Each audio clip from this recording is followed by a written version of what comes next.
आप बीजेपी समर्थक हैं, कांग्रेस, आरजेडी या किसी विपक्षी दल के समर्थक हैं, या फिर एक ऐसे युवा हैं जो अपनी पार्टी नहीं बल्कि अपने भविष्य को लेकर आज सड़क पर बैठा है। क्योंकि आज सवाल सिर्फ बीजेपी, कांग्रेस या किसी दूसरी राजनीतिक पार्टी का नहीं है। सवाल है उन युवाओं का जो सालों मेहनत करके सरकारी नौकरी की तैयारी करते हैं और फिर भर्ती परीक्षा में धांधली और पेपर लीक के आरोपों की खबर सुनकर सड़क पर उतरने को मजबूर हो जाते हैं।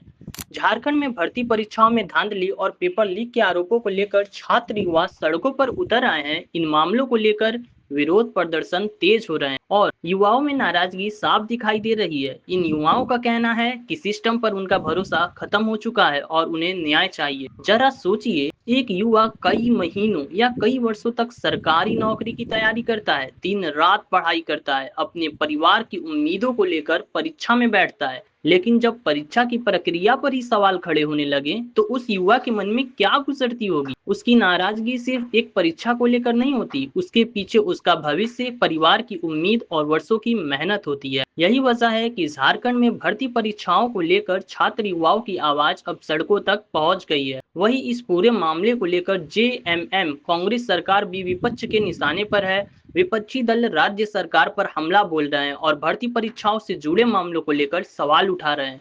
लेकिन अब इसी के साथ एक और सवाल सामने आ रहा है। जब दिल्ली में पेपर लीक का मुद्दा उठता है तब विपक्ष सड़क से लेकर संसद तक सवाल उठाते हैं, लेकिन जब झारखंड में भर्ती परीक्षाओं और पेपर लीक के आरोपों को लेकर युवा सड़क पर है तो क्या विपक्ष का वही तेवर दिखाई दे रहा है। यही सवाल अब इसे पूरे मामले में चर्चा का विषय बना हुआ है। खबर में भी विपक्ष के दोहरे रवैयों पर सवाल उठाया गया है। सवाल यह है कि अगर पेपर लीक और भर्ती परीक्षाओं में धांधली युवाओं के भविष्य से जुड़ा मुद्दा है तो फिर इसका विरोध राज्य और राजनीतिक दल देखकर क्यों होना चाहिए। क्योंकि एक युवा जब परीक्षा देता है तो वह यह देखकर परीक्षा नहीं देता कि सत्ता में कौन है या विपक्ष में कौन। उसे सिर्फ एक चीज चाहिए, निष्पक्ष परीक्षा और अपनी मेहनत के दम पर नौकरी पाने का मौका। अगर कहीं पेपर लीक होता है या परीक्षा में धांधली के आरोप लगते हैं तो सबसे बड़ा सवाल उसी युवा के भविष्य पर खड़ा होता है जिसने ईमानदारी से तैयारी की है।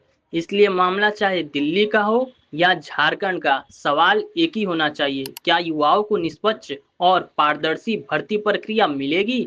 राजनीतिक पार्टियां अपने अपने हिसाब से आरोप और जवाब देती रहेगी, लेकिन इन सबके बीच सड़क पर बैठा युवा शायद सिर्फ यही पूछ रहा है, मेरी मेहनत का क्या, मेरे भविष्य का क्या, क्या मुझे अपनी काबिलियत के दम पर नौकरी पाने का मौका मिलेगा। और शायद यही इस पूरे मुद्दे का सबसे बड़ा सवाल है। फिलहाल झारखंड में छात्र युवा भर्ती परीक्षाओं में धांधली और पेपर लीक के आरोपों को लेकर विरोध कर रहे हैं और न्याय की मांग उठा रहे हैं। अब देखना होगा कि सरकार इन आरोपों पर क्या जवाब देती है और युवाओं की मांग को लेकर आगे क्या कदम उठाए जाते हैं। क्योंकि आखिरी में सवाल किसी एक पार्टी का नहीं है, सवाल उस युवा का है जो आज सड़क पर बैठा है और जिसके हाथ में राजनीतिक झंडा नहीं बल्कि अपने बेहतर भविष्य की उम्मीद है।